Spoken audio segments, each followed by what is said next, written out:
What I'm about to tell you is going to benefit you greatly and potentially save you a ton of money. But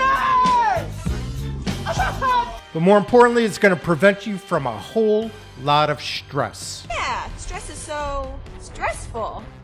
Today, talking about land. Land. So buying land, whether you're buying lots of acreage or you're buying a lot to build a custom home, it's all going to be the same.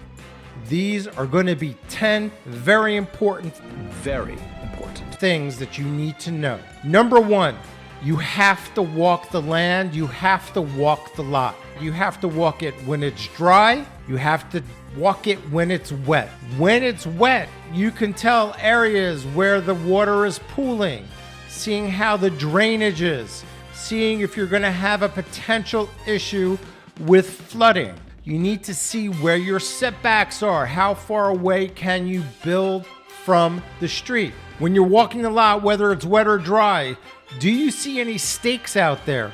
Either rods or pieces of wood that have like a string attached or a flag, red or orange.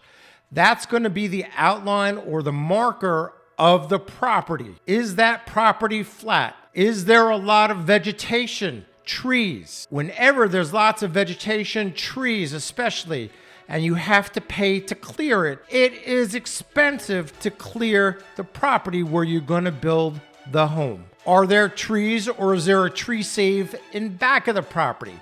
How much of the back of the property is usable? Sometimes when you have a tree save, like here in Charlotte, there's a large tree save where you're not allowed to build on that particular area. Those are things that you need to know when walking the lot. Number two, whether or not you see water on the property when it's wet outside, you need to check to see if that land, if that lot, if that property is in a FEMA floodplain. Now, if you're working with a realtor who's representing you, the realtor can find out if that property is in a floodplain or if it's in a woodlands area. You can go onto the FEMA website, check to see if it is in a floodplain. If it's in a floodplain, not highly desirable. If you build there, you're probably going to need special flood insurance, and there's a lot that goes along with being in a floodplain. Number three, do not overpay for the land or the property. If you are working with a realtor, they can pull up comparable sales, see how much other lots have sold for. They can see how much other acreage have sold for. This way you can tell going in, is the property priced correctly or is it overpriced? Exorbitantly overpriced. Has it been on the market a long time? Again, the realtor can go in there and you might be able to see it on Zillow. Let's say it's on the market for 2 days, but a realtor can go in and see that it's been listed previously. And that gives you an idea of A, how desirable it may be, and B, how much leverage you have in negotiation. Let the negotiations begin. In reducing the price of that lot. Number four, is the land actually recorded and actually can it be sold? So, I have encountered this myself with two clients in the same neighborhood in South Carolina, just south of Charlotte. Tremendous custom neighborhood. However, the developer was selling lots, taking deposits on lots, and the land had not yet been recorded to the state.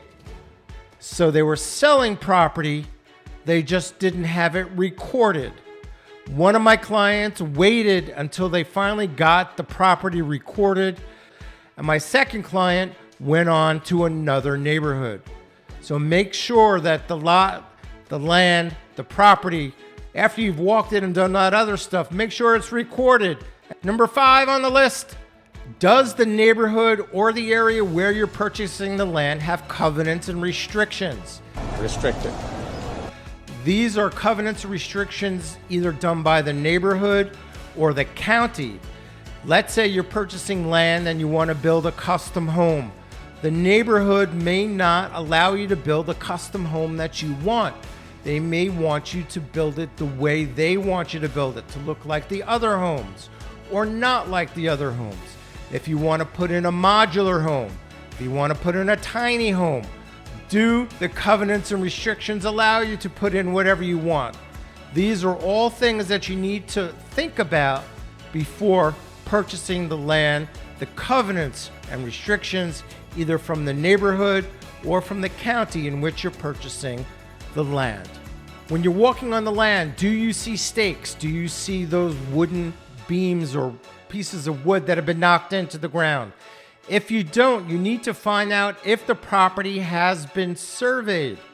Very important to have a survey. Oftentimes, developers will have a survey for you. All we need is an original survey map of the property. Now, surveys cost money. Typically, if the developer or the seller doesn't have one, if you want, you can definitely get a survey on your own, but you're going to have to pay for it. But having a survey of the land, the property, the lot is very, very important. The next important thing that you need to know when you're buying a piece of property or a lot is it hooked up to city water and city sewer? Now, I'm coming from New York. We never had this issue, but here in South Carolina and North Carolina, here in Charlotte, some of the neighborhoods where they're pushing out into some land, it is an issue. Can you attach to city water and city sewer? You're going to have to pay to attach. In some areas, you don't even have that option. That's not an option. So if there's no city water, you're going to have to drill down and get a well. Now, depending on what part of the country you're in Charlotte, you don't have to go down too far to hit the water table. It may cost you $5,000 or $10,000. Other parts of the country, you may have to dig very, very deep, and it becomes very, very costly to get water. So being able to attach to city water, city sewer, very important to know. Now, next thing that you need to know, if you cannot attach to city sewer, you're going to have to put a septic system onto your property. The important thing with that is, I hurt my back unclogging your septic system. is the property going to perk? What that means is when you have a septic system, the solids go into a septic tank, which is cleaned out, and the liquids are going into a leach field. They're going to go onto your property through these pipes and tubes, and your property has to be able to hold that liquid and not cause a problem. So the state's going to come in and see if your land will perk. Oh, wait, there are perks? If it cannot perk and you cannot put a septic system, you cannot build a house there. You don't want the land unless it's going to be a buffer of some sort. Next important thing that you need to know about before you buy a lot or land, are there any environmental issues or anything on the table where there are plans to build? So are there any planned builds? Now, there's a situation over here where I'm working right now in a neighborhood. There is a lot that is for sale in a great neighborhood. I have someone building a custom home in this particular neighborhood, but there's one lot left, and this lot has its challenges. There's water on the lot. There's another challenge as well. There is a new road, an extension of a major road. It's not a highway, but an extension of a road that's been 10 years in the planning phase and is now coming into fruition. This particular lot, the developer has the lot and no one is purchasing it. There are stakes when you walk the lot where you see the Department of Transportation, the North Carolina Department of Transportation has mapped out an area where they're going to swath through kind of very, very close to this particular lot. Now, there have been all kinds of plans. The final plan, now we know where the road is going. If you did not know about that lot, if it was not disclosed, or if your realtor was not able to find out that information, and you purchased it to build a custom home, and then you found out that this major road is coming right in your backyard, it's really going to be a problem. And this particular area and this particular lot is quite expensive. Are there new builds coming? New neighborhoods? Are there any new roads planned? Very important to find this out before you buy. My name, Eli Magids. I am a real estate advisor here in Charlotte, North Carolina, and surrounding areas, including South Carolina, specializing in luxury homes, new home builds, and custom home builds. But most importantly, I am your realtor with heart. Huge heart. Not trying to sell you anything, but here to help you find a home and a lifestyle that you and your family are going to love. My contact info is down below. Feel free to reach out at any time. Reach out. Another thing to watch out for when you're looking for lots or a piece of land is how hard is it going to be to build on that land. Now, we talked about slope. We talked about how far it goes out, how the water drains and things like that. But some properties and some lots have more challenges. Challenged? Are you challenged?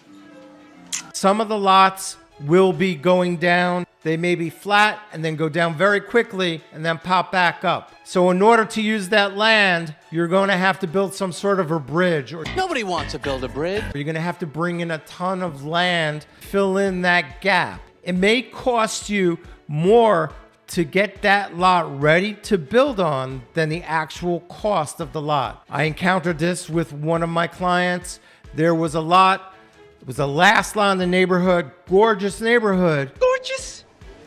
But the lot had so many potential problems that the potential cost of going and purchasing that lot and then building on it was just prohibitive, and we did not move forward on it. Make sure that when you purchase property, that you're getting title insurance. You don't want somebody coming back to you 10 years down the road saying, my family owned this property and I'm putting a claim in for this property, that this is our property. Title insurance protects you. You want your own personal title insurance on that land and on that property. Also, make sure when you're purchasing property and you're purchasing land and purchasing a lot, whatever it may be, it's in an area that you truly want to live in. Don't go ahead and buy land because it's cheap. Location obviously is the number one thing. If you're purchasing land as an investment, make sure it's something that you're comfortable with. Here in Charlotte, what they're doing is they're going into neighborhoods that are well established, have been here for a while.